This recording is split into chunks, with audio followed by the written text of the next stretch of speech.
Paizinho, damos-te graças pelo teu Espírito que nos assiste nesta manhã e que torna a tua palavra viva aos nossos corações.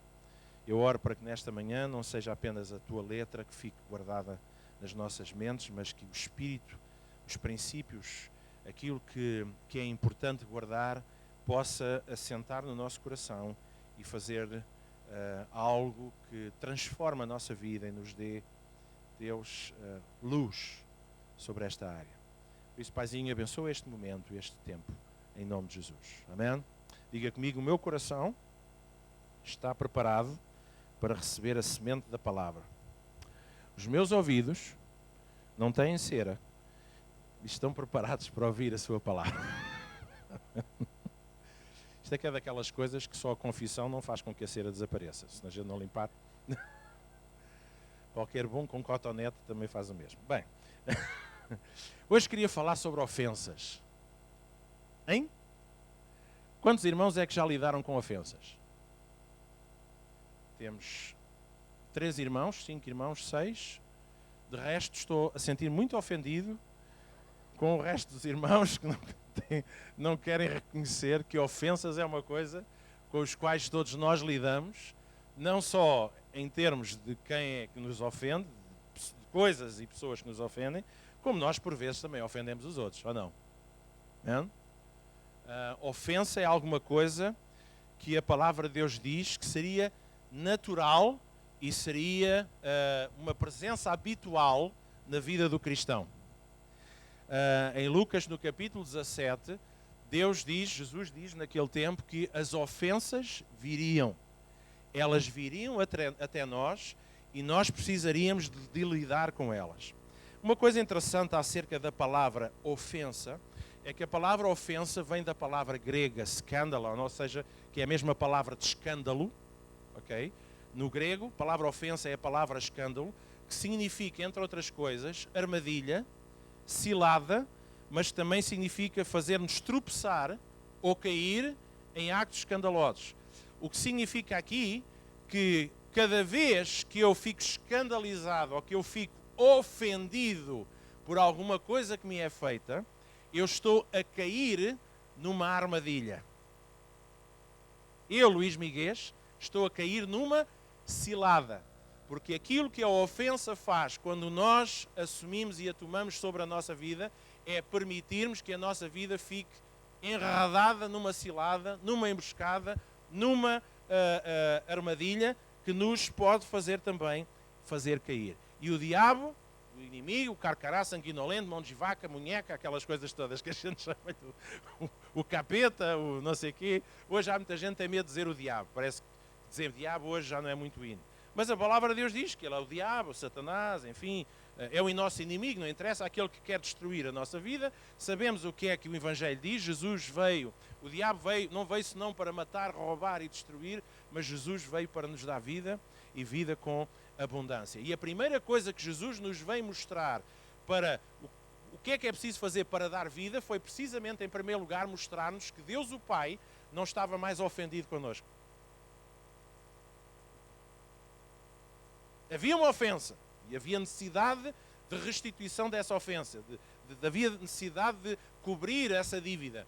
Jesus, o próprio Pai, decidiu não ficar preso com as nossas ofensas, enviou o seu Filho Jesus para que na cruz ele pagasse todas as nossas ofensas.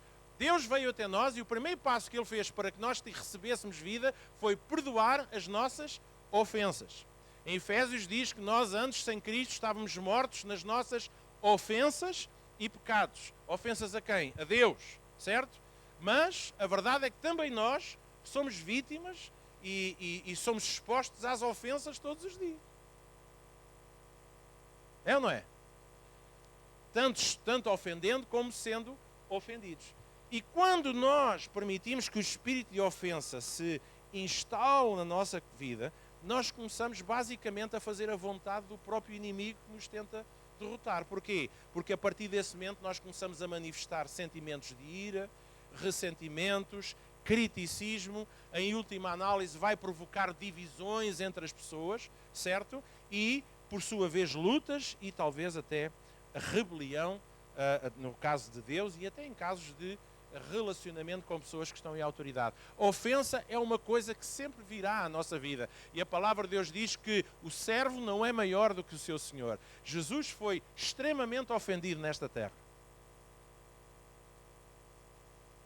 E quando a palavra de Deus diz que nós iríamos sofrer as mesmas coisas, então nós precisamos de perceber que ofensas virão. Isso nós nunca conseguiríamos impedir. Ofensas virão de fora, de dentro, da família, de todo lado. Às vezes até nós nos ofendemos a nós mesmos. E ofendemos a Deus, muitas vezes, no sentido em que também fazemos coisas que não são o ideal, não são perfeitas.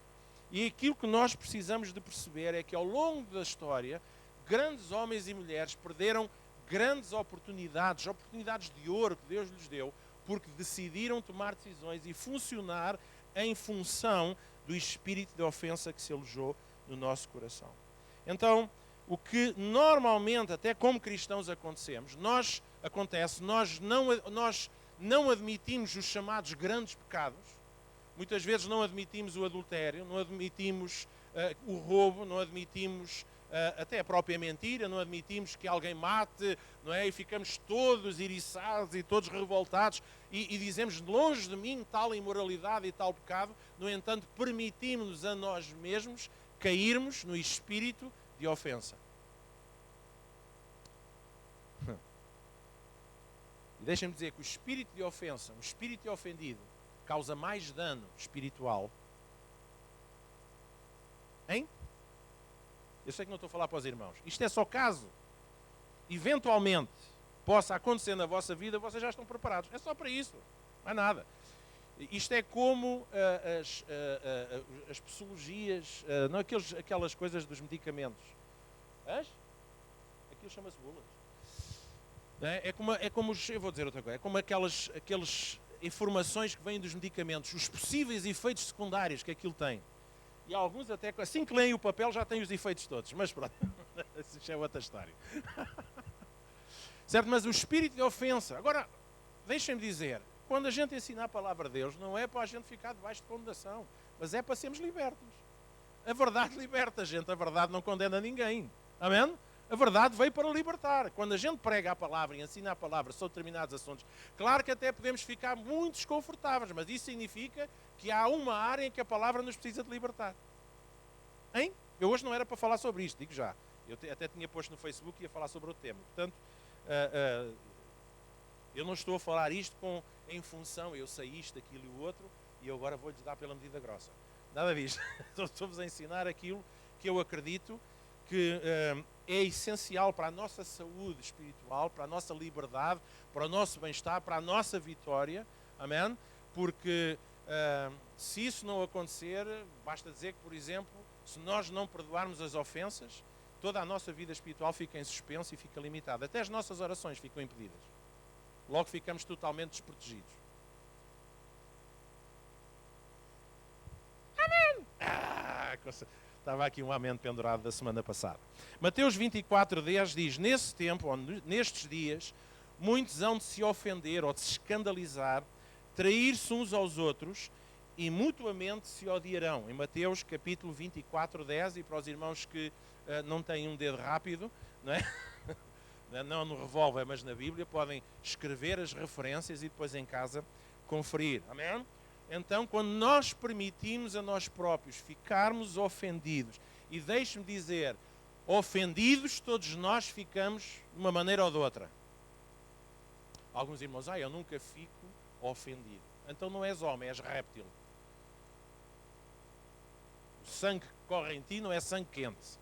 Amém? Não venham dizer que a gente não fica ofendido. Às vezes o que fazemos é varremos para baixo do tapete. Ignoramos. Ou porque temos até uma má imagem de nós próprios. Assim, não, ele, pronto, pá, estou aqui todo partidinho. É como o outro. Não, ele bateu-me porque ele ama-me. Pá, quer dizer... E aquilo um dia arrebenta para algum lado e as pessoas vão parar aos psiquiatras e aos psicólogos e enfim, porque a coisa arrebenta. Mas na verdade todos nós somos ofendidos. Os irmãos ao menos respirem fundo, que é para eu saber que estão vivos, sabem? Toda a gente é ofendida. Isso é uma verdade que a gente não pode fugir. E deixe-me dizer, somos ofendidos até dentro da casa de Deus. Quem eu? Não, pastor, mentira. Jesus, que era Jesus, veio para os seus e os seus o rejeitaram. Quem crucificou Jesus não foram os estranhos, foi o seu próprio povo. Atenção. Certo? Então, dentro da casa de Deus também há ofensas, ou não há? Claro que há. Quando nós falamos em santidade, estamos a falar na forma de pensar e de agir, estamos a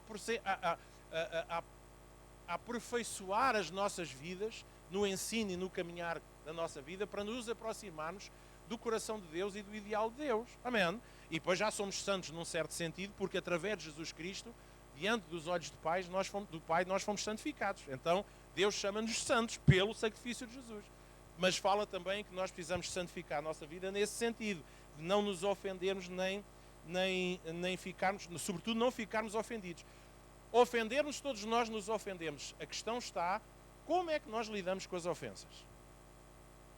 Se guardamos as ofensas, permanecemos durante muito tempo com o interior cheio de ofensa. Quando nós permitimos a nós mesmos ficar ofendidos e não lidamos com isso, então isso vai levar à destruição das nossas emoções. Por sua vez, vai levar à traição, porque a traição, antes de se manifestar cá fora, começa no coração. Não é preciso ir mais longe. Jesus disse que Judas o traiu porque Satanás já tinha entrado no seu coração. E Satanás entrou no seu coração porquê? Porque Judas ficou ofendido com Jesus. Porquê é que Judas ficou ofendido com Jesus? Porque Jesus o chamou filha da mãe. Foi? Porque Jesus o maltratou. Foi? Não, porque Judas tinha expectativas em relação a Jesus que Jesus não estava disposto a cumprir. Judas pensou que Jesus vinha instalar um governo sombra e depois eventualmente correr com os romanos. Quando Judas percebeu que afinal o reino que Jesus vinha se estabelecer não era um reino desta terra, Judas ficou decepcionado e ofendido com Jesus. E assim que a ofensa tomou lugar, traição aconteceu no coração. Antes das moedas, no outro dia vi um cartoon muito interessante. Alguém estava a dar 30 moedas ao Judas e Judas disse, por amor de Deus, com esta inflação, 30 moedas. Mas a verdade é que a ofensa muitas vezes pode nos levar à traição. Traição de amizades, de amor, de fidelidade, de honestidade, de lealdade uns para com os outros. E a traição começa depois no interior. E eventualmente isto depois leva-nos também ao ódio. Isto acontece no casamento, acontece no lugar de trabalho, nos negócios, na igreja. Isto está por todo lado, meus irmãos. Tem a ver connosco. E os irmãos sabem muito bem que antes de eu trazer verdades espirituais, eu gosto sempre que primeiro descemos à terra. Certo? Certo? Porque durante muitos anos a igreja era esquizofrénica. Ou seja, não reconhecia que era humana. Não lidava com os problemas de frente. Não reconhecia que nós temos estas coisas entre nós. A questão é que também temos Jesus connosco para nos ajudar a vencer essas coisas, porque na verdade quando nós recebemos Jesus continuamos a ser homens e mulheres com fraquezas, fragilidades, e uns mais que outros, e com histórias de vida às vezes tão embrulhadas, outros nem tanto, em que nós ficamos tão hipersensíveis que qualquer coisa nos melindra e nos ofende. Mas às vezes a ofensa vem por expectativas irreais, e isso tem acontecido muitas vezes em relação ao cristianismo, às igrejas, em todo lado. A gente entra aqui e pensa que todos os irmãos já têm asas nas costas. Já têm uma argola de neon a pescar quando faz boas ações. Hein? E as pessoas vêm, aleluia, são todos santos, todos puros. E diante de Deus, por Jesus somos, mas na vivência não somos. Sabe porquê? Porque todos nós somos pessoas que ofendem e que se deixam ofender.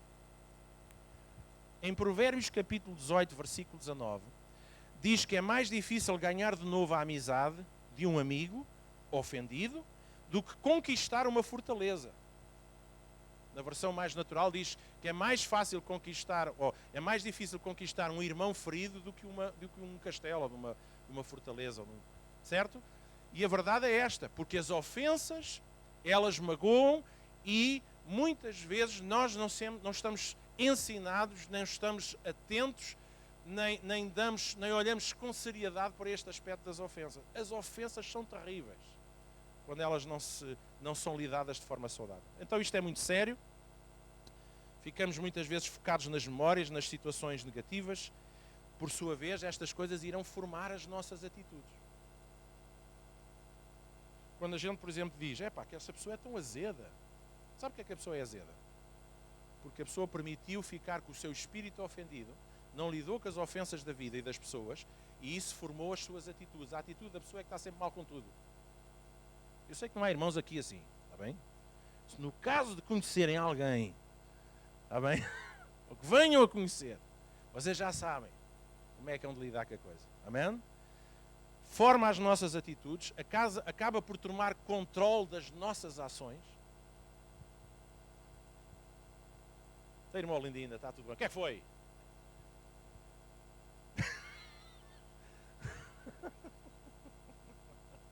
Está nada. O que é que foi? É lá, então, mas eu fiz de algo mal. Não, mas a minha vizinha e tal, foi-me lá roubar uma batata e meia lá à terra e tal, não sei o quê. Mas eu não tenho nada a ver com isso, pá. Mas a pessoa, as ações da pessoa acabam... E quantas pessoas nós percebemos que são assim? São os verdadeiros terroristas, não é? Emocionais. A gente, quando trabalha com aquelas pessoas, é gente que estão sempre a disparar em todas as direções. A gente nunca sabe quando é que aquilo vai explodir. Não é? Há pessoas que deviam trazer um daqueles sinais, perigo de explosão, material inflamável e tal, para a gente. Gente, isto tem tudo a ver com o mesmo.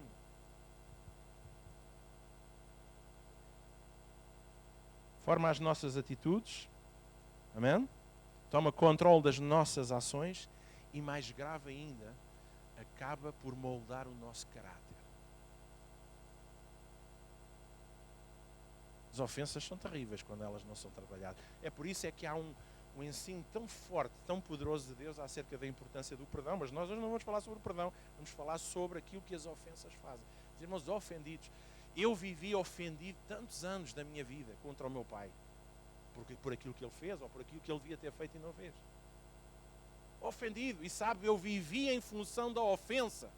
E mesmo quando eu achava que não estava a viver em função daquela ofensa, eu estava. Porque era aquilo que estava por trás a formar a minha atitude, era aquilo que estava por trás a moldar, a controlar as minhas ações e as minhas posturas e eventualmente moldou o meu caráter durante muito tempo. E foi tramado conseguir ultrapassar isso, só no dia em que eu percebi. Eu gostaria de ler convosco acerca de duas personagens e percebermos o que é que um espírito ofendido pode nos levar a fazer. E hoje vamos falar um pouquinho só acerca disto. Só o que é que a ofensa pode produzir na vida de uma pessoa. Hã? Diz-se lá para o irmão que está ao pé e diz, pá, isto hoje é que é. Mas hoje, como há tantas cadeiras vazias, há irmãos que não têm ninguém a quem dizer isso. Mas pronto.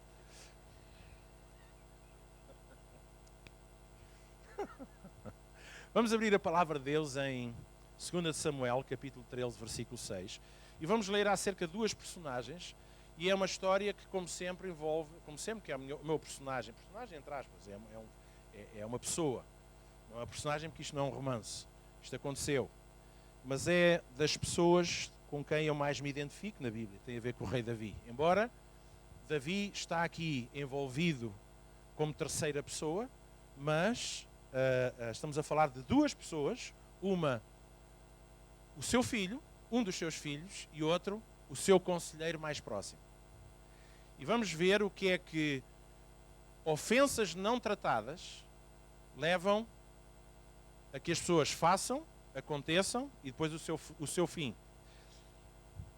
2 Samuel capítulo 13, versículo 6. Já abriram? Ok, portanto fica mesmo algures na Bíblia.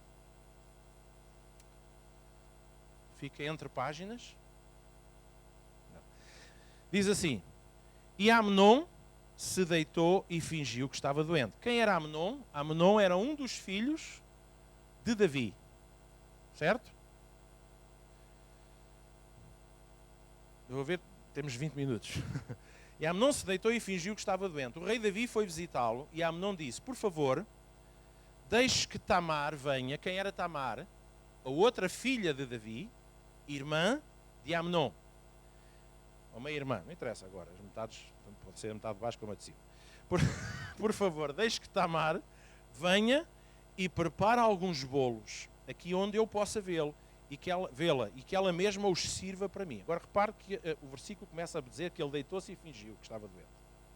Eu sei que alguns de nós fazemos a mesma coisa, assim, ai, estou tão doentinho, faz-me um cafuné. Mas aqui o objetivo era diferente.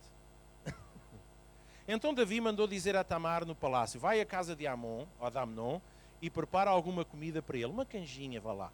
Ela foi e o encontrou de cama, coitadinha. Aí pegou um pouco de massa, preparou e fez alguns bolos ali, onde ele podia vê-la. Então assou os bolos e os tirou da forma para Amnon comer. Mas ele não quis e disse, manda todo mundo sair. E todos saíram. E Amnon disse a Tamar, traz os bolos aqui para a minha cama e serve-os aqui, serve-os a mim. Então ela levou os bolos para ele. Versículo 11. Quando os ofereceu a Amnon, ele a agarrou e disse, grande abolinho. Nada. Diz...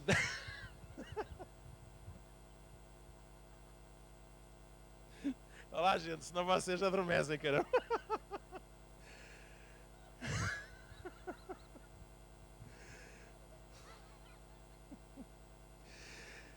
Então ele a agarrou e disse, deita-te aqui comigo, minha irmã.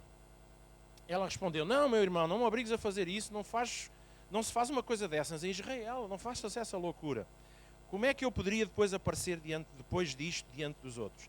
E tu ficarias completamente desmoralizado em Israel. Por favor, fala com o rei e eu estou certo de que ele me dará a ti. Porque naquele tempo havia a possibilidade, porque ela era meia-irmã, havia a possibilidade de casamentos desta maneira. Portanto, e aqui estávamos a falar para todos os efeitos de uma relação ilícita. Mas Amnon não quis ouvir o que Tamar dizia e como era mais forte, ele a forçou e teve relações com ela. Depois teve nojo dela, claro, é o costume. Né? Usou, deita fora. Né? Já naquele tempo havia o descartável. Ainda mais do que a tinha amado antes. Então disse, ele teve mais nojo depois do que a amava antes. Quer dizer, não amava coisa nenhuma. O que ele tinha era formigueiros. Depois, versículo 16. Tamar respondeu. Sabe que esta coisa de dizer eu te amo, anda cá meu bem, isso já naquele tempo acontecia, que não é amor nenhum, as pessoas querem é fruta. Depois disse assim, não meu irmão, não.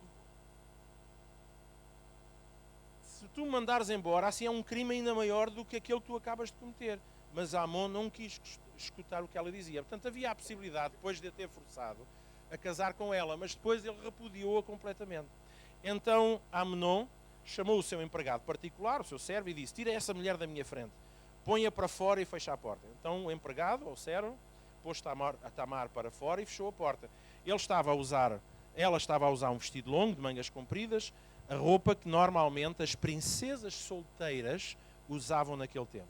Mas aí ela pôs cinza na cabeça, rasgou o vestido e saiu gritando, cobrindo o rosto com as mãos. E isto era também hábito, fazia parte da expressão de dor, de angústia, de sofrimento das pessoas. Então o seu irmão Absalão perguntou, Amnon fez algum mal a ti? Não contes isso a ninguém, minha irmã. Afinal de contas, ele é o teu meu irmão. Não leves isso muito a sério. E assim Tamar ficou muito triste e sozinha na casa de Absalão, que era seu irmão também. Quando o rei Davi soube do que tinha acontecido, ficou furioso. Agora, vou tentar resumir aqui estas passagens que nós vamos ler, porque às vezes o ler é mais interessante do que depois também os outros comentários. Davi soube, e uma das coisas que é interessante na pessoa de Davi, é que Davi foi um homem de guerra, foi um rei, foi um profeta, foi talvez das pessoas mais relevantes no Velho Testamento em termos do reino de Deus, mas as Escrituras revelam-nos que ele não foi um bom pai. Ele não foi um bom pai, ele falhou. Tirando alguns filhos, não é? Porque ele teve muitos. Salomão, por exemplo, seguiu as pisadas do seu pai. Mas, no tocante a outros filhos, Davi falhou. E nós vemos aqui nesta passagem, e se os irmãos quiserem, leiam depois em casa, porque este é um episódio muito interessante. Vemos que Davi, apesar de ter sabido da situação e ter ficado furioso, mas não fez nada para disciplinar, ou para corrigir, ou para castigar o seu filho Amnon. Não fez. No mínimo, deveria ter obrigado a que ele casasse com a sua meia-irmã e constituísse e protegesse a sua outra filha, também Tamar. Então, Davi falhou. E porque Davi falhou, e no decorrer das Escrituras nós vemos que Davi nada fez para socorrer e para resolver esta situação, Absalão, o irmão de Tamar, não meio-irmão, mas irmão a tempo inteiro, ficou ofendido com o seu pai Davi, porque ele não fez nada para punir Amnon. E nós vamos ver isso no decorrer do resto das Escrituras que nós vamos ver. Então fixem este ponto. Amnon, um dos filhos de Davi, viola a sua meia-irmã Tamar, o irmão de Tamar, também filho de Davi, porque aquilo depois era filhos deste e do outro, havia muita gente, certo? Absalão ficou, apesar de ter dito à irmã, olha, tu não faças ondas, fica calada e não sei o quê, mas porque ele esperou que o seu pai fizesse alguma coisa, porque era assim que era suposto acontecer. Davi nada fez, Absalão guardou ofensa contra Davi. Vamos ao versículo 22. O que é que nós vemos aqui acontecer? Porque Davi nada fez para resolver este problema dos filhos, Absalão tomou o assunto nas suas mãos e decidiu vingar Tamar, matando o seu próprio irmão Amnon. Versículo 22. Absalão não disse nem uma palavra a Amnon, mas ficou com ódio dele. Para além da ofensa contra Davi, ficou com ofensa contra o seu próprio irmão. E ficou com ódio dele porque havia forçado a sua irmã Tamar. Enquanto eles estavam, versículo 30. Quando eles estavam a voltar para casa, Davi recebeu esta notícia: Absalão matou todos os teus filhos, nenhum escapou. Mas depois sabemos que isso era exagero, mas não era assim, já vamos ver. Versículo 31. Então o rei se levantou, rasgou as suas roupas em sinal de tristeza e se jogou no chão. E todos os servos que estavam ali com ele também rasgaram as suas roupas em sinal de sofrimento. Mas Jonadab, filho de Simei, irmão de Davi, disse: Senhor, eles não mataram todos os teus filhos, somente Amnon morreu. Pelo jeito de Absalão, podíamos ver que ele havia resolvido fazer isto. Perdão, isto aqui já não é versículo. A forma como Absalão operou e fez esta vingança, nós podemos ver que... perdão, vamos aqui a perder. Versículo 32. Leia aí no teu versículo, na tua Bíblia, por favor. Sim.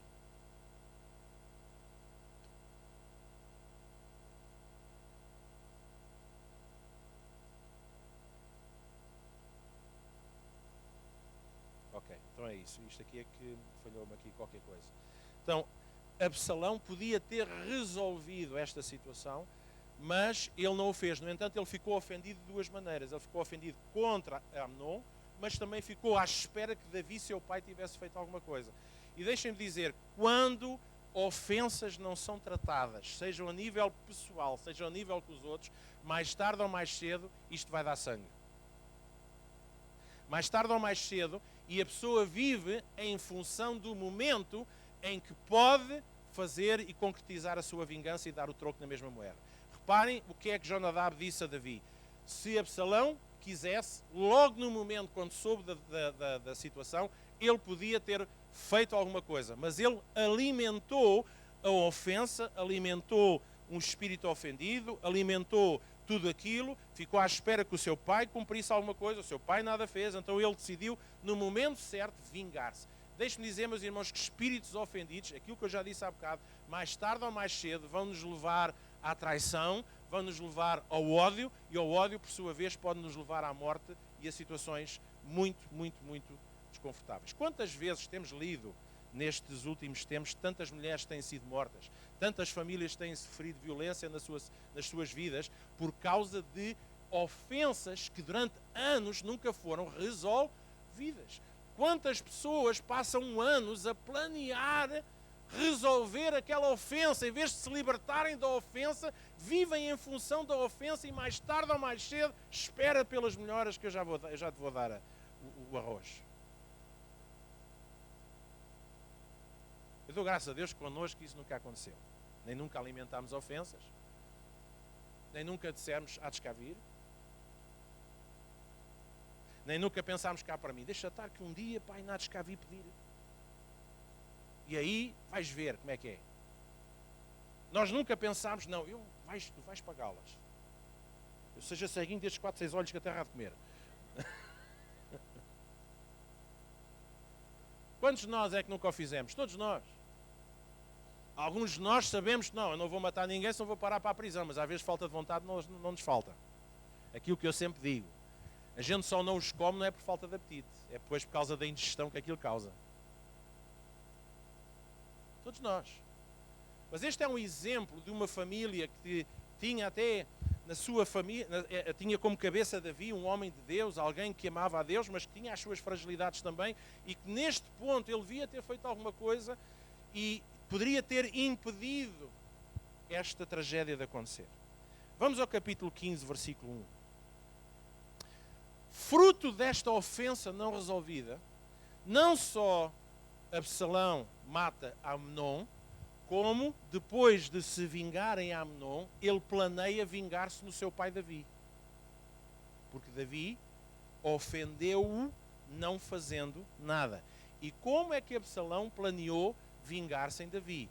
Tirando Davi do trono e ocupando ele o trono. No capítulo 15, versículo 1 diz: depois disto, Absalão mandou preparar para si um carro com cavalos e 50 homens para correrem na sua frente. E ele se levantava cedo e ficava no portão da cidade onde a estrada terminava. E quando uma pessoa chegava ali com algum caso para o rei Davi resolver, Absalão a chamava e perguntava: de onde é que tu és? E quando a pessoa respondia: Senhor, eu sou de tal tribo de Israel, Absalão dizia: olha, a lei está do teu lado, mas não há um representante do rei para ouvir o teu caso. Meter a unha contra o rei. Absalão também dizia: se eu fosse o juiz aqui, se eu fosse o rei, então qualquer pessoa que tivesse uma questão ou um pedido poderia me procurar e eu faria justiça. E quando alguém chegava perto de Absalão para se curvar diante dele, ele o segurava, abraçava e dava beijinhos. Tadinho. Absalão fazia isso com todos os israelitas que iam pedir ao rei Davi que fizesse justiça, e assim ele conquistava o coração do povo de Israel. Portanto, Absalão intencionalmente estava a falar. E esta é uma das coisas que às vezes manifesta-se em muitos sítios. Mas agora não vou entrar por aí. O espírito de Absalão é o espírito da ofensa, que leva à traição e leva a fazer algo contra.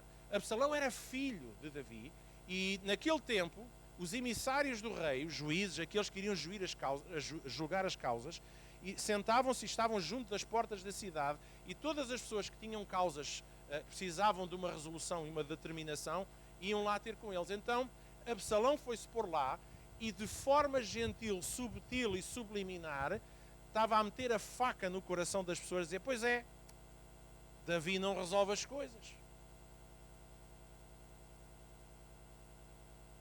tal como não resolveu a minha situação, nem dos seus próprios filhos. Se estivesse aqui, mas deixa estar, eu estou cá. Qual é o teu problema? E até podia nem gostar dela a pessoa, mas dava-lhe braço, dava-lhe beijinhos, coitadinho e tal. E diz que ele assim fazia isto intencionalmente para roubar o coração das pessoas do seu rei. E a gente diz assim: mas isto é rebelião, mas isto é aquilo. Mas irmãos, isto é fruto de um espírito ofendido. Isto é fruto de um coração que nunca perdoou o seu pai. Isto é fruto de um coração que nunca perdoou o seu rei. Isto é fruto de um coração que se ficou magoado e viveu em função da sua ofensa. E quando nós ficamos presos da ofensa, eu volto a dizer uma coisa: isto molda as nossas atitudes, controla as nossas emoções e, por sua vez, acaba, meus irmãos, por moldar o nosso caráter. Porque espírito ofendido, nós precisamos sacudir rapidamente as ofensas que vêm à nossa vida o mais rápido possível. Nem que a gente não faça mais nada, nem demos mais atenção a qualquer área da nossa vida. Estamos ofendidos, precisamos de nos libertar daquela ofensa. Porque se não o fizermos, quem fica em maus lençóis não é quem ofendeu, é quem fica com a sua ofensa e leva-a para casa e dorme com ela todas as noites e torna a sua mascote e o seu animal doméstico.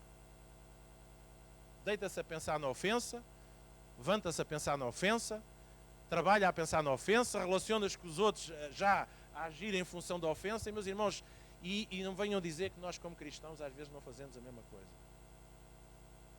E se nós percebêssemos a seriedade, a gravidade do que é, a toxicidade que é um espírito ofendido,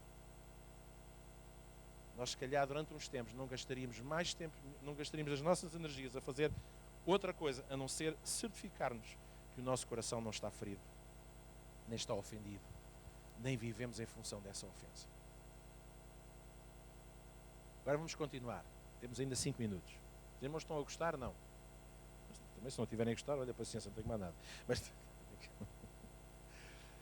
juntando a este próprio processo, aparece aqui uma segunda personagem. Uma segunda personagem que é o Aitofel. Ou Aitofel, não sei o nome, se aquilo tem acento. Noutras versões aparece como Aquitofel. Portanto, não interessa, não era um antibiótico, era uma pessoa mesmo que... era uma pessoa mesmo que tinha este nome. Aquitofel era o conselheiro mais proeminente de Davi. Era a pessoa que convivia de perto, que aconselhava Davi. Era alguém que cresceu com ele, que esteve sempre ao lado dele e cuja sabedoria impressionava e era ouvida pelos reis. Vamos a capítulo 15, versículo 12. Então falámos de Absalão. Absalão, deixem-me dizer que, se os irmãos lerem depois a história em casa, vão perceber que Absalão conseguiu temporariamente remover-se Davi do seu trono. Conseguiu usurpar. Mas, se os irmãos continuarem a ler depois, vão perceber que o seu fim não foi bom. Porque o fim de quem se move por espírito de ofensa acaba por ser sempre vítima do seu próprio veneno. Hein? Mas agora saltemos aqui para Aitofel. Capítulo 15, versículo 12. Enquanto estava a oferecer sacrifícios, Absalão também mandou chamar Aitofel, porque Absalão era príncipe, então Aitofel movia-se na corte e tal. E diz que Aitofel é da cidade de Gilo, e Aitofel era um dos conselheiros de Davi. E assim a revolta contra o rei ficou mais forte e os seguidores de Absalão aumentaram. Uma coisa interessante, e como nós não podemos ler tudo, por isso é que eu aconselho que os irmãos leiam em casa, Aitofel sempre esteve ao lado de Davi, mas quando Absalão se levantou e começou a lutar contra o seu pai Davi, começou a fazer-lhe a folha, Aitofel mudou de campo. E a gente já vai ver porque é que Aitofel, no momento certo, um homem que aparentemente sempre foi leal ao seu rei, no momento certo saltou de campo. Certo? No 2 Samuel 16:20, os irmãos podem ler, talvez, diz assim: aí Absalão disse a Aitofel: eu quero o teu conselho. O que é que nós devemos fazer? Capítulo 16, versículo 20. Versículo 21, Aitofel respondeu: tem relações com as concubinas do teu pai, aquelas que ele deixou cuidando do palácio. Assim todos em Israel ficarão sabendo que tu te tornaste inimigo do teu pai e os seus seguidores ficarão bem animados. Então armarem uma barraca, já naquele tempo armavam barraca. Então, nesta versão diz assim: então armaram uma barraca para Absalão no terraço do palácio, e ali na frente de todos, ele, Absalão, teve relações com as concubinas do seu pai. Ah, valente. Não foi com uma, foi com várias. Bem, isto pode ter demorado dias. Naquela época, os conselhos que Aitofel davam eram seguidos como se fossem a palavra de Deus. Tanto Davi como Absalão os seguiam. E porquê é que eu estou a falar destas situações? Para podermos perceber a dimensão e a influência deste homem na corte e neste processo todo. Agora vamos ler aqui mais 2 versículozinhos. Eu hoje estou numa mesmo de ler versículos, que é para nós depois terminarmos aqui. Depois para a semana continuamos. E falamos acerca das consequências mais específicas. 2 Samuel capítulo 11, versículo 3, diz assim: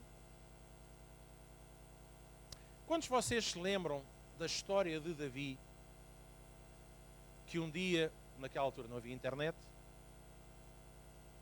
era de noite, sobe aos telhados do palácio, aqueles telhados tipo casas algarvias, e quando ele anda a passar, vê numa outra casa a mulher de um dos seus capitães, muito ajeitosa, muito roliçazinha, a tomar banhoca. Ela pensou: é de noite, ninguém vê, não é? É como ir tomar banho no lago, mas pensa-se que não está lá ninguém, e afinal aquilo havia um piquenique noturno. Bem, a mulher esta mulher chamava-se Batseba, ou Batshiba, depende das versões. Diz que a mulher era lindíssima, e Davi, do seu telhado, viu ali a raparigazinha. E ele pensou cá para mim: eu tenho que ter aquilo. Hã? Ai, eu tenho que ter aquilo. E o que é que a história diz? Lá está, Davi é a personificação de todos nós. Ele revela as maiores fraquezas humanas, mas também revela as maiores qualidades de um homem que tem um coração segundo Deus. E a gente diz: como é que é possível um homem que é segundo Deus, mas que foi um mau pai em muitas situações, e foi um homem adúltero, e foi um homem homicida? Com um coração segundo Deus não é um homem que não comete pecados, nem comete falhas, mas é um homem que em todo o tempo, seja no bom ou no mau, corre para a presença do Pai para viver da sua graça e misericórdia. Ainda bem que Deus não se ofende decide não ficar ofendido. Agora repare, Davi vê aquela mulher, Batseba, e diz assim, eu tenho que ter aquela mulher. E ele engendra um plano. E o que é que ele planeia fazer? Ele sabe que ela é casada com o capitão Urias, e ele pensa assim, eu vou mandar Urias para a frente da batalha, porque naquele tempo havia sempre guerras, quando havia sempre guerras. Então manda Urias para a frente da batalha, precisamente, quem sabe se aquilo, ou até se calhar convidou depois mais ao pá, quando ele estiver lá à frente, alguém a manda uma seta, morreu, é fogo amigo, não é? Como os americanos dizem. Se calhar até pode ter sido um dos seus, mas o que é certo é que indo para a frente da batalha era para ver se Urias morria. Urias morria, a rapariga ficava viúva e ele zuca. E foi isso que ele fez. Ele fez isso. E isso veio ao conhecimento, porque diz que o profeta Samuel veio ter com Davi e o repreendeu. E o exortou de tal maneira que Davi arrependeu-se, jejuou, cobriu-se saco e cinto, pediu perdão a Deus, mas o mal estava feito. Porquê é que eu estou a contar isso? Vamos lá.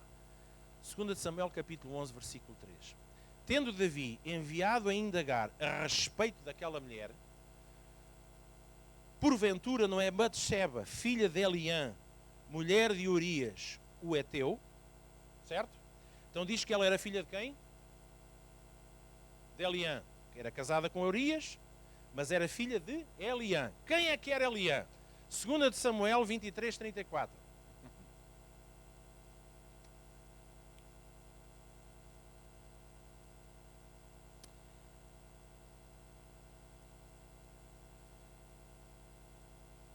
A começar, pronto, aqui é uma série de genealogias, mas a meio do versículo vocês vão perceber quem é que é Eliã.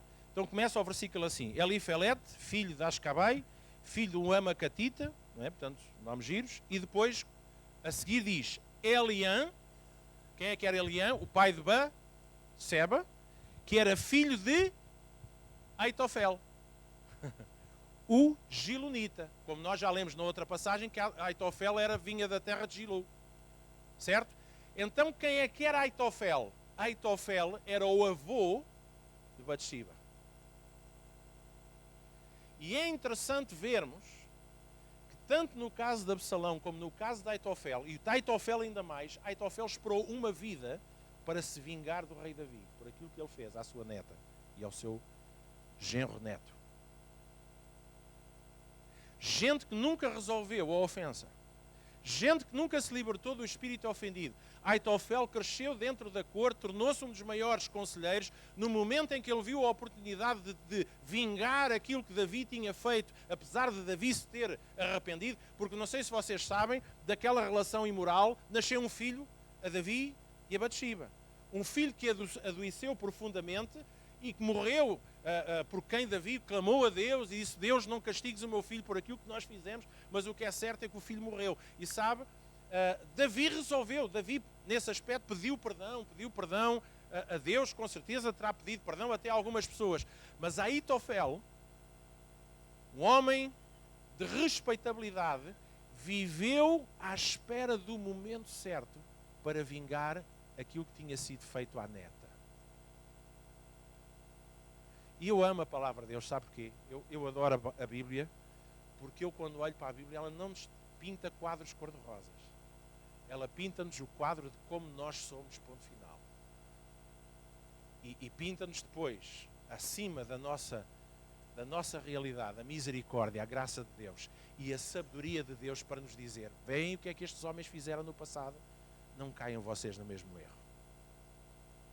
Os irmãos, um espírito ofendido é um espírito que nos vai levar à amargura, nos vai levar a atitudes, a ações, a traições e a vinganças, porque quando nós muitas vezes menos esperamos e surge a oportunidade de nós darmos o mesmo troco daquilo que nos foi feito, nós o fazemos, se nós não lidarmos rapidamente com todo o espírito de ofensa que vem à nossa vida. O espírito de ofensa mata a nossa espiritualidade, mata a nossa vida. E onde houver ofensa, significa que a graça, a misericórdia de Deus não está a funcionar no nosso coração.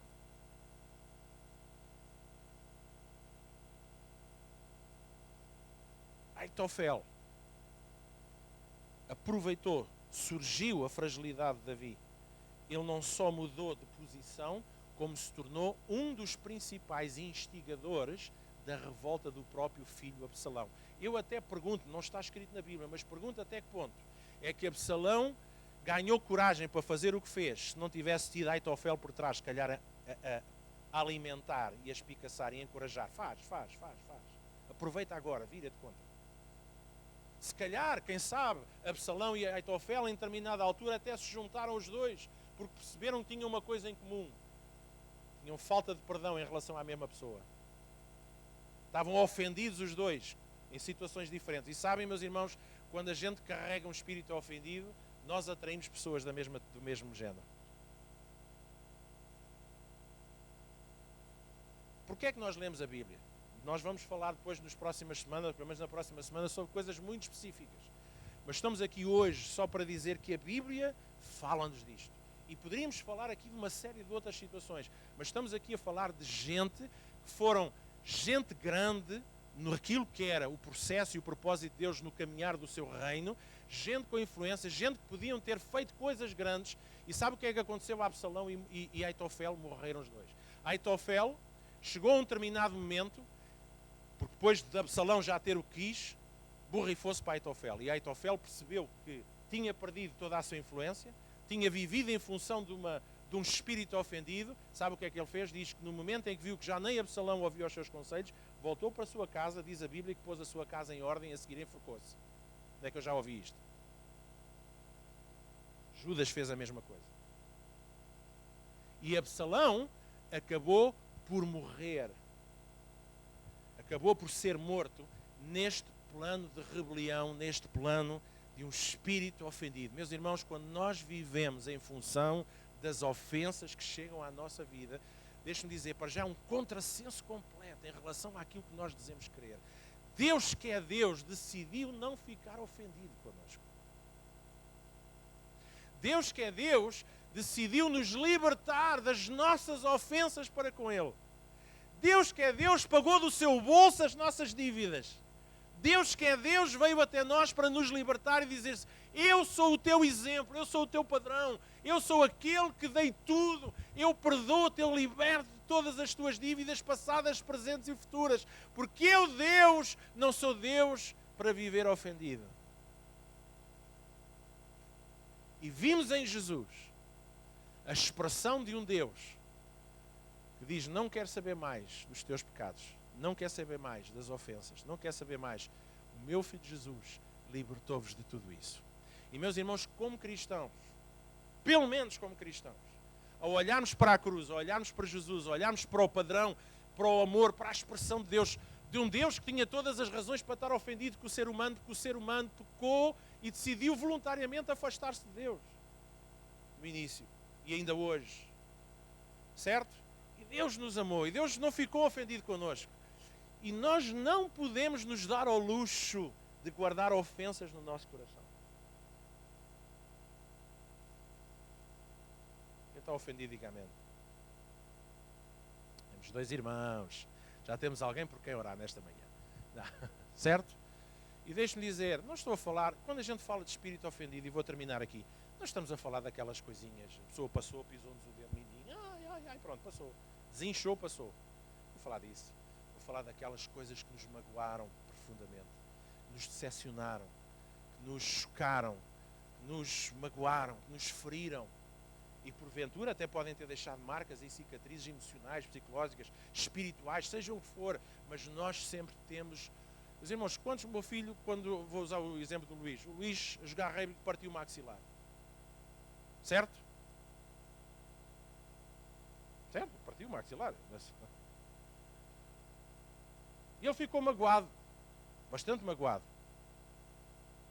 Diga-me lá qual é a lógica. Se for para mim, agora não posso. Depois... Diga-me lá qual é a lógica de ele dizer assim: pá, não senhor, eu estou magoado. Esta é a minha mágoa.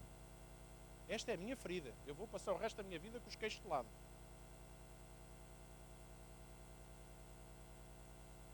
Hein? Ninguém mexe aqui. Aliás, a partir de hoje, este meu problema vai ser o meu tema de conversa. Vai ser através disto que eu consigo fazer a minha festa da autopiedade. Ai, coitadinho de mim, ai, coitadinho de mim. não é? E até é através deste problema, desta minha ferida, que eu chamo a atenção dos outros. É que alguns de nós, às vezes vamos na rua, ficamos todos ofendidos quando vemos alguém, um deficiente, um mendigo a pedir dinheiro, e a gente diz, basta. E alguns até fazem-se. Não é? E alguns de nós dizem assim, ficamos chocados quando alguém usa a sua incapacidade, deficiência, para fazer mendicidade. Deixa-me dizer que nós todos fazemos isso muitas vezes com as nossas mágoas e as nossas feridas emocionais. Aquele menino bateu-me. Eu estou muito magoado, estou muito triste. E às vezes temos razões. São coisas, já pais que falharam com os filhos, há maridos que falharam com as mulheres com os filhos, há gente aí que fez coisas terríveis, a gente sabe disso, gente. Mas nós não nos podemos dar ao luxo de ficarmos presos por isso, nem fazer a nossa história, nem a nossa vida, que é fruto das ofensas que vieram à nossa vida. Porque senão nós é que ficamos mal. Porque quem fica em mal é quem guarda a sua ferida, o seu problema. Este é o meu problema. Gente que sacode isso da tua vida para fora, decide começar um dia novo na tua vida. Porquê é que eu estava a falar do maxilar? Porque ninguém, no seu bom sentido, parte uma coisa e fica assim, vou ficar com isto partido para o resto da vida. Não, eu vou fazer o que for preciso para sarar isto. Então vai para o hospital, foi operado, meteu aquilo no sítio, tratamentos, medicamentos, porque a ideia é, quando a gente se magoa, livrar-nos daquilo o mais depressa possível, para voltarmos à nossa vida normal. É ou não é, gente? Porque é que espiritualmente, emocionalmente, nós não fazemos as mesmas coisas? Porque é que nós permitimos que isso fique para sempre na nossa vida e chega a uma altura, parece que aquilo já é a nossa identidade, lá está o nosso caráter. Quem sou eu sem esta coisa para me queixar? De repente parece que deixa a minha vida ter sentido. Eu já não tenho aquela coisa, é o meu animal de estimação. Então o seu problema, já não tenho. Agora nem sei quem sou, não sei o que é que é de falar. Olha, vai estudar, vai para a universidade, aprende qualquer coisa diferente, deixa de... E há gente que chega a um ponto que até já tem medo de deixar ir a mágoa e a ferida, porque sem aquilo parece que já não tem tema de conversa, nem sabe quem é. Mas, irmãos, Jesus veio para nos libertar. E a primeira coisa que Ele nos libertou foi das ofensas que nós tínhamos para Ele. Amém? E nós temos que ser um povo sem ofensas. Diga comigo, um povo sem ofensas. Vale a pena andarmos às turras com a mulher. Se é para andar às turras com a mulher, não tivesses casado com ela, meu. Mas você não conhece a minha mulher. Ainda bem, senão isso era adultério.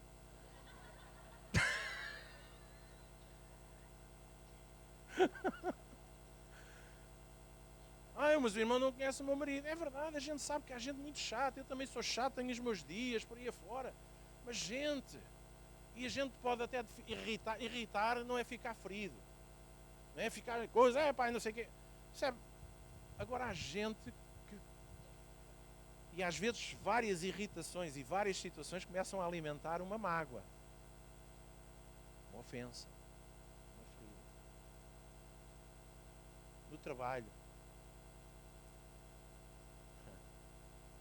Eu não vou entrar por isso, senão já hoje não sai daqui. Mas alguém percebe o que é que eu estou a dizer? Espírito de ofensa é uma coisa tramada. Espírito de ofensa separa-nos das pessoas por quem nós estamos ofendidos e eventualmente nos constitui inimigos. E esta era a nossa realidade e termina aqui. A Bíblia diz que nós éramos inimigos de Deus no nosso entendimento. Éramos pessoas que estávamos afastados de Deus por causa das nossas ofensas e pecados. Mas a palavra de Deus diz, eu enviei, o Pai enviou a Jesus para nos livrar e nos perdoar de todas as ofensas. Amém? Hoje estamos aqui com pessoas por quem Deus nutre carinho, por quem Deus não deseja vingança. Essa ideia de um Deus que está sempre à espera a ver quando é que a gente faz alguma coisa, parece que é um Deus que está mal disposto, que não resolveu as suas situações. Essa é uma ideia de Deus que eu não tenho. Então eu entrego o meu coração totalmente a Deus, porque eu sei que Deus entregou o seu coração totalmente a mim. E depois, o que é que isso altera da minha vida? Altera tudo, porque eu começo a fazer disso um estilo de vida. E eu saio àquela porta, não é preciso sair àquela porta, e alguém diz alguma coisa, alguém faz e nós ficamos magoados. Eu não estou a dizer, não foi nada. Claro que foi, se a pessoa magoou, é importante a gente dizer que magoou. A pessoa passa por nós, pisa-nos o pé com aquele corpinho da Danone, E a gente fica ali com o pé inchado uma semana. E a pessoa vem, e peço desculpa. E a gente diz, não foi nada. Não foi nada, está com o pé inchado. Aquela coisa que nós temos de, não vale a pena, mas depois vamos a morder aquilo o resto da vida. Não, se magoou, magoou. Se ofendeu, ofendeu. Certo? Se fez alguma coisa que não devia ter feito, fez alguma coisa que não devia ter feito. Lidar com as ofensas não é fingir que nada aconteceu. É reconhecer que aconteceu e lidar imediatamente com a coisa. E dizer, eu decido perdoar. Eu não vou ficar preso com isto. E se isso implicar eu ter que fazer outras coisas, falar com as pessoas, orar a Deus, Deus liberta o meu coração, dizemos várias vezes, não, eu perdoei, eu não vou ficar preso a isto. E se for preciso até, ao contrário, fazer aquilo que Deus nos diz, que é, por aqueles que nos magoaram, nós orarmos por eles, amarmos, até fazermos coisas boas, ao inverso de fazermos as coisas que nos apetece fazer.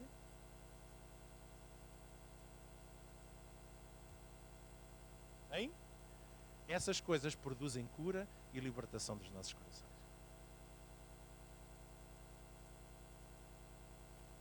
E isto é evangelho, isto é liberdade. Isto é uma igreja saudável. E é isto que Deus procura. Amém? Amém? Porque se deixe-me dizer, se somos um povo que passa a vida com a bagagem, com a mochila das ofensas às costas, deixe-me dizer que a gente não vai longe. E eventualmente, se vivemos em função disso, vamos perder uma série de oportunidades divinas, vamos perder uma série de bênçãos na nossa vida. Não é porque Deus não queira abençoar. Diz, estás armado em parvo, eu não te vou abençoar. Nada disso. É que essas coisas impedem-nos, a nós, mesmo que Deus despejasse um saco de bênçãos na nossa vida, nós nem sequer conseguimos aproveitá-las nem desfrutar delas. Conhecem pessoas assim? Misericórdia mesmo. Eu termino. Já disse isso 3 vezes, mas pronto. Eu sei que os irmãos não vão ficar ofendidos comigo. Vamos ficar de pé. E claro que nós podíamos orar especificamente por cada um, mas não vamos fazer. Vamos dar as nossas mãos, todos nós aqui, deixe-me dizer, filhos com pais, pais com filhos, maridos com mulheres, mulheres com esposas com esposos, irmãos com irmãos, na fé e sem ser da fé, empregados com patrões, certo? Súbditos com chefes e ao contrário, que às vezes parece que quem está em autoridade é que passa a vida sempre a magoar os outros. Às vezes não é assim. Às vezes os outros também passam a vida a magoar quem está em autoridade. Eu vou dar o exemplo de nós e Deus. Não é? Nós fazemos coisas que não são perfeitas. Certo? Então, esta é uma realidade. E eu sei, porque sei. Eu estou sempre a brincar, mas eu sei que nós somos iguais a toda a gente. Nós temos vivido isto nas nossas vidas. Uns mais, outros menos. E outros carregam aqui. E o desejo do coração de Deus é que vocês sejam livres. Eu não posso ser livre. No outro dia falámos acerca disso. Eu só posso governar as coisas que não me governam a mim. Se eu tenho uma mágoa que governa o meu coração, eu não posso dizer eu estou em controle das coisas. Não estou, porque eu estou a funcionar em função daquele Senhor que está a governar o meu coração. Aquela dor, aquela lembrança, aquela memória que não me deixa sossegar. Hein? Sabe que eu sei de pessoas que ainda hoje estão aqui com isto sufocadas. Porque as pessoas que eles odiavam acabaram por morrer antes deles poderem fazer alguma coisa contra ela. Antes de lhes dizer aquilo que lhes apetecia. Quer dizer, a pessoa morreu, mas mesmo o problema não está no outro, é a gente. Somos mesmo mau feitio, caramba. É assim, nós...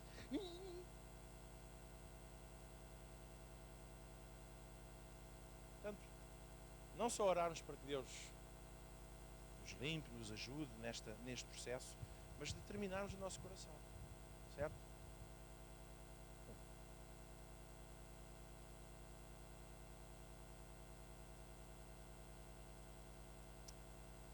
E isto é tão interessante, que é assim.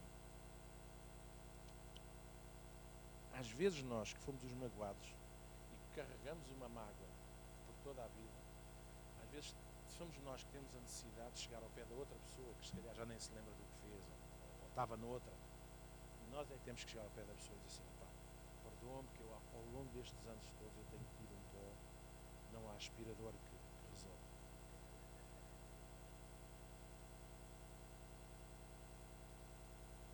Perdoa-me guardado no meu coração. Rancor, ressentimento, mágoa. E deixe-me dizer uma coisa, meus irmãos, os evangelhos não é para meninos. Os irmãos percebem o que é que eu estou a dizer? Esta linguagem que se usa agora, isto não é para meninos. Não é? O evangelho é para gente corajosa. O evangelho é coisa que mexe com os nossos medos e os nossos orgulhos mais profundos. Vamos falar a sério, isto é verdade. O evangelho não é isto resolve-se tudo com uma oraçãozinha. Não, às vezes é preciso decisões e ações muito concretas. Mas nós vamos ser livres e vamos ser abençoados e vitoriosos, meus irmãos. Amém. Uma igreja saudável é uma igreja que é composta por pessoas que não vivem com o espírito de ofensa no seu coração. Vamos orar. Espírito Santo, nesta manhã estamos totalmente dispostos diante de Ti. Nada nos oculta aos Teus olhos, à Tua atenção. Aliás, Tu conheces-nos por dentro e por fora, nosso deitar, nosso levantar, entrar e sair. Tu és o Deus que tudo sabes acerca de nós. Conheces a nossa estrutura, por isso, antes de mais, estamos seguros disso, que o que somos está patente diante de Ti. E isso nos dá, Deus, um senso de humildade, mas também um senso de liberdade. E muito mais quando percebemos que estamos diante de um Deus que nos ama incondicionalmente, conforme somos e estamos. E por isso, totalmente nus diante de Ti, nós oramos: Pai, tem misericórdia de nós. Dá-nos sabedoria, dá-nos pela Tua graça a coragem para dizer basta, para dizer chega, para tomarmos ações e decisões concretas, Deus, para a nossa liberdade. Nesta manhã, que o nosso coração tenha recebido a Tua palavra, que essa semente caia profundo na nossa terra e comece a dar frutos na nossa vida daqui para a frente nesta área. Paizinho, sabemos que há mágoas e mágoas, há profundidades e intensidades daquilo que nos é feito e acontece, da mesma forma como nós fazemos a outros. E cada um tem uma forma e uma dificuldade diferente em levar estas questões. Por isso, estamos nas Tuas mãos. Pedimos a Tua ajuda, Espírito Santo. Pedimos o Teu poder, precisamos da Tua coragem, da Tua capacidade, do Teu discernimento e até revelação, Senhor. Se calhar para nos levarmos a memórias que nós já esquecemos e que nós precisamos de libertar perdão sobre elas. Paizinho, não só queremos ser um povo livre, mas queremos ser um povo libertador.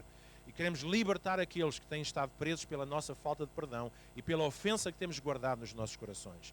Pai, se nesta manhã existe gente aqui que carrega nos seus corações mágoas antigas, mágoas que já cauterizaram, mágoas que já fizeram e já fazem quase parte da nossa identidade e do nosso caráter, eu oro em nome de Jesus para que a Tua unção, que quebra todo o jugo, quebre, Senhor, toda a dureza, tudo aquilo que já está impregnado e possa remover e arrancar pela raiz, Senhor, toda a dor profunda, toda a ferida, tudo aquilo, Senhor, que tem estado a manipular a vida de cada um, em nome de Jesus Cristo. Oramos, Paizinho, para que o Teu reino seja realmente instalado no cada coração, Deus, arrancando todos estes outros governos e todos estes senhores que muitas vezes são as mágoas que têm governado as nossas vidas, Pai. E queremos ser livres para amar, e queremos ser livres, Deus, para vivermos em paz, em consciência tranquila, Deus, sobretudo, para termos a noção de que estamos a fazer, no mínimo, Senhor, o mesmo que Tu fizeste connosco. Por isso, sejam crianças, sejam jovens, sejam gente de meia idade, sejam gente de terceira idade, não importa o nosso percurso, a nossa vida, a nossa história. Pai, eu oro em nome de Jesus, para que Tu faças uma coisa nova em cada vida hoje. Em nome de Jesus. Deus, e que no decorrer dos próximos dias, seja dormindo, seja acordado, Deus, Teu Espírito continua a falar ao nosso coração e traga a nossa memória e começa a mexer e a revirar o nosso íntimo, o nosso interior, Senhor, para que nós não nos acomodemos a mais do mesmo, mas possamos levantar-nos com fé e ousadia e operarmos essa grande vitória com a Tua ajuda na nossa vida. Em nome de Jesus. Amém?